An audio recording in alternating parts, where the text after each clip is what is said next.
Welcome to Financial Time in the Car Line, while I sit here and wait for my son to pick him up from school and give you tips and tricks to the financial industry about how to beat the banks. Dividend funds, let's talk about them. Let's break it down. These are funds that you can buy in your brokerage account. Any brokerage will do. Fidelity, Robinhood, Webull, Charles Schwab, E-Trade, TD, anything out there that you can trade stocks on. Wells Fargo, Ally, Bank of America, Merrill Lynch, which I think is through Bank of America nowadays. So let's get into it. Once you get your brokerage account set up, there are these funds called dividend funds. They come in a wide array of classifications. You have your standard funds, which are like, your low grade funds, SCHD. That is the ticker, SCHD. This is a fund that's going to pay you about 4% annually. You're going to see when you bring up this stock on Yahoo Finance or on your, your TD Ameritrade app or your Fidelity app, it's going to say yield. And you're going to say, Ted, what's yield? Well, yield is what the dividend will yield you in that year if you bought one share. So let's do simple math. So let's say a dividend fund pays out 10 cents a month, okay? And it pays out 12 times a year. 10 cents times 12 gives you $1.20, okay? So what you want to do is you want to take that $1.20, divide it by your dividend stock price, you get your yield. So if the stock was $10, you divide the $1.20 by $10, that'll show you your annual yield percentage. SCHD is a lower paying fund. It's a long-term, amazing fund to hold. It'll pay you roughly 4% annually. Not too shabby. However, most savings accounts will pay you that as well, but they won't give you growth. So the benefit of having SCHD will give you a growth stock as well as 4% annually. Then you get into the real estate funds. These are fun. Look up the stock AGNC. This is just one example.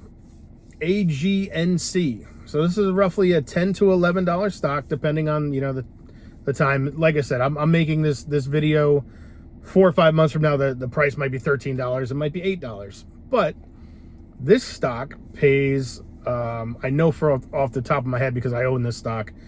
And it pays me roughly $400 a month. So this stock pays 12 cents per share.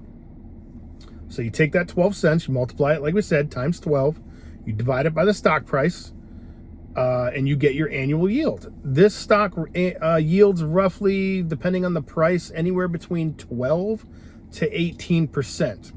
Now, why did I say depending on the price? Because it depends on where you buy it at. If the stock is paying 12 cents a share right now at $10 a share, it's going to be a certain yield.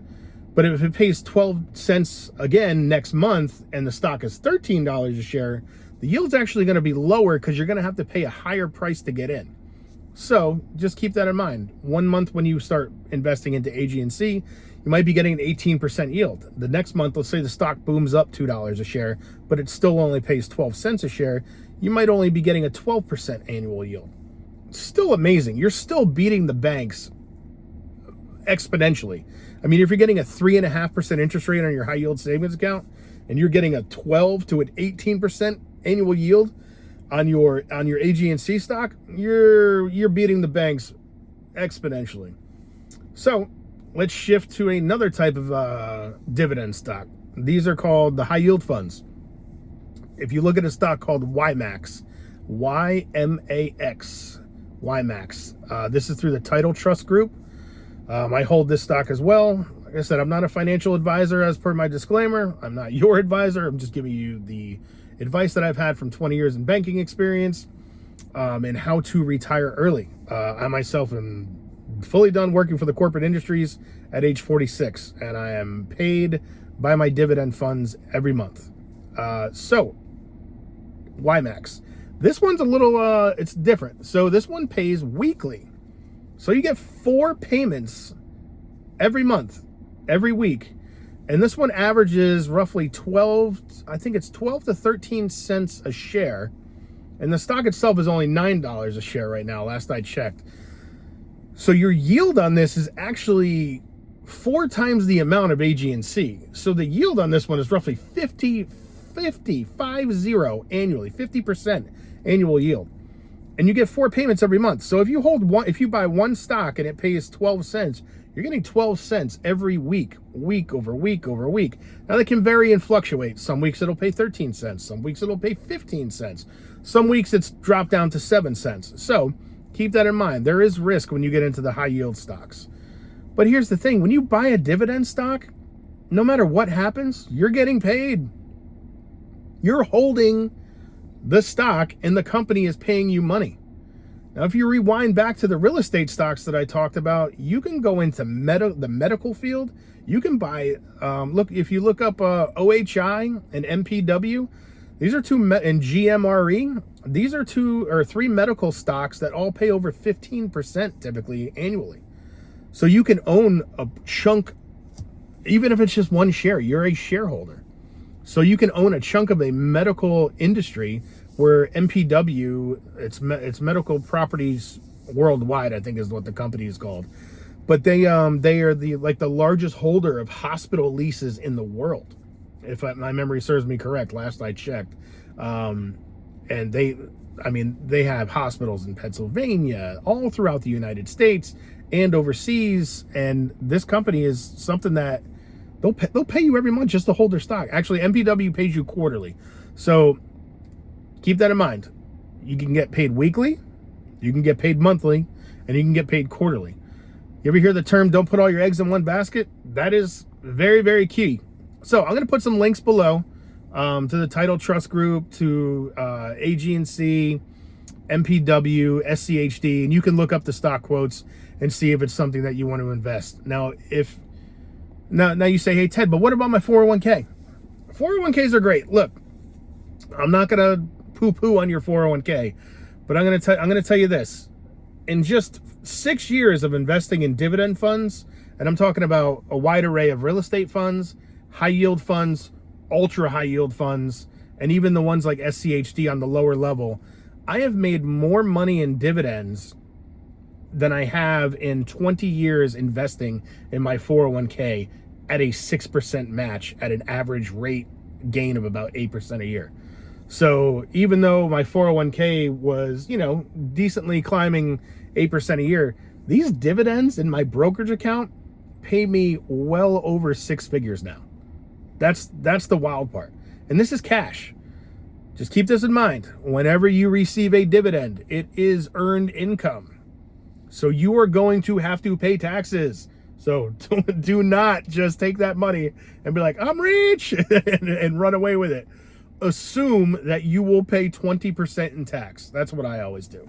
So if I make $100 in dividends, I'm retaining $20 out of that $100, and I'm putting it into a high yield savings account. Sometimes, honestly, I'll buy treasury bills. So what I do is I save up my tax money, and I'll buy treasury bills for 60 days out, and I'll just let it sit. So the money I earn in dividends, then I set aside that 20%. I then buy a treasury bill and just let that money sit for 6 months, 3 months, whatever the best treasury bill I can find. If it's 2 months left in the year and I've got to pay taxes in March, I've got 4 months left, right? Because, 5 months left. I'm not going to buy an 8-month treasury bill. I'll buy a 4-month treasury bill. And we'll cover that in another video. But dividend funds, they are the way to get, I'm not going to say rich, but I'm independently wealthy. It's a way to create a revenue stream where you can have income coming in every week, every month, every quarter. And that's the best thing about it all. Is like, you don't have to do anything. All you have to do is your research. Once you buy the stock, it's there. As long as you own the stock and as long as it's listed on the New York Stock Exchange, you will get paid a dividend, be it every week, every month, every quarter, every year, whatever it may be, whatever the frequency. So if you have any questions, by all means, comment below. If I can't get to your answers, just be patient. But by all means, dividend funds out of your standard brokerage or your Roth IRA or your traditional IRA. So I hope this was a little bit beneficial. Financial time in the car line. Looks like the kids are getting out, and I am being summoned to pull forward here in about 30 seconds. So gotta go before I get yelled at.